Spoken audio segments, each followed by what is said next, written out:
As above, so below, as within, so without, as the universe, so the soul. This quote belongs to Hermes Trismegistus and it's from the Emerald Tablets. It expresses the idea that there is a correspondence between different levels of existence, and that what is true or present in one level is reflected in another. The ancient principle of this quote encapsulates the profound concept of macrocosm and microcosm.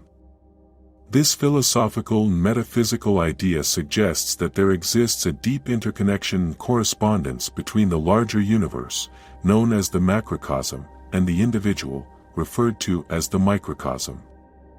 The principle implies that the same patterns, structures, and laws governing the vast cosmos are reflected in the smaller systems, such as human beings and their experiences.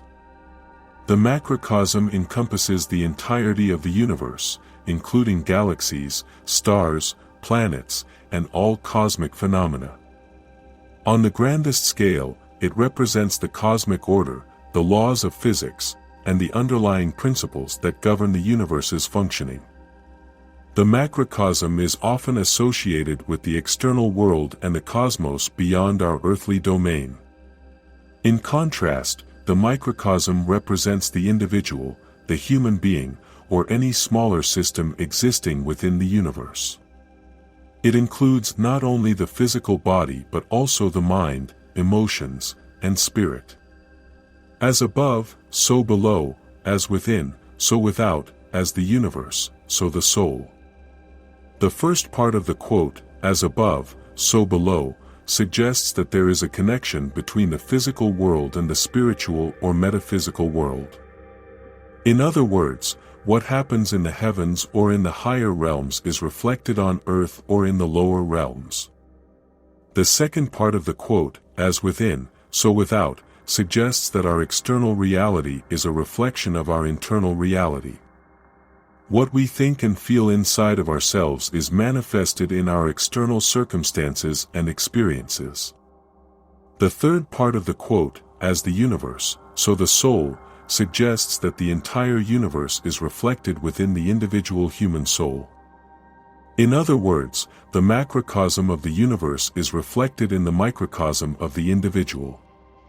Now let's see how is this related to the law of correspondence. According to this law, our world, our reality, is nothing but reflections of our inner selves, of what lies deep within our minds or hearts. What happens and what is about to happen in our lives is directly connected to what we believe or feel about ourselves, about those around us, and about the world. The law of correspondence also includes the law of reflection, but the law of reflection is only related to the people in your life, whereas the law of correspondence refers to everything that is outside of you, indeed including people. The law of correspondence includes nature and events in which no other people are involved except yourself. Your external world corresponds to the thoughts, beliefs, and feelings you have within you. Some are known, others not. And right here is the key that the universe gives us to unlock the doors of self-awareness and discover what we truly contain. Through these given laws, it helps us see especially what we are unaware we contain, namely the subconscious, and we can only find out if we pay attention to what happens outside of us. If you want to know yourself and solve your inner problems, look outside, look around you, because people, situations, and events are there as a mirror for you to look at and see what you hold within. By understanding and accepting that people, situations, and events around you are constantly trying to show you something about yourself, you will be able to continuously repair yourself. You will take thought after thought, belief after belief, and analyze them based on what you see in your external world. Unfortunately, most of us seek to endlessly change the circumstances, external situations, without even considering looking within ourselves. We constantly look outward, trying to solve an effect, instead of addressing the cause within us. By acting in this way, we will never succeed, and we will fall prey to hundreds of negative thoughts that keep accumulating and remain deeply rooted within us because we keep accumulating, and never release anything. What do the accumulated and unreleased negative thoughts do? They keep us in a low-frequency energetic vibration. And what does that do? It attracts even more unpleasant experiences, according to the law of attraction. It is easy to see how one negative event has the power to trigger a chain of other negative events, leading us to be trapped in an endless bubble of negativity. Everything becomes a vicious cycle that can be hard to break. When we start feeling bad inside, the external world begins to look worse and worse. As the external world becomes more hostile, we feel even worse on the inside.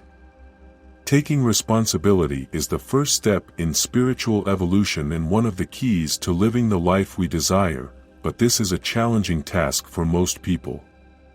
It is much easier to blame others, to blame the circumstances we were born into, or to attribute negative events to mere chance. But until we accept that everything that happens to us occurs so that we can know ourselves better and evolve, nothing will change. In conclusion, the quote, "As above, so below, as within, so without, as the universe, so the soul," serves as a profound reminder of our inseparable connection to the universe. It urges us to explore both the inner realms of our consciousness and the outer world to seek profound meaning and understanding. By embracing the principle of correspondence, we gain insights into the interplay of energies and patterns that shape our reality. It encourages us to cultivate a sense of wonder and awe for the grand symphony of life, where each part is intricately linked to the whole. Hope you learned something from this video. If so, please don't forget to subscribe and comment below. Have a blessed, wonderful day.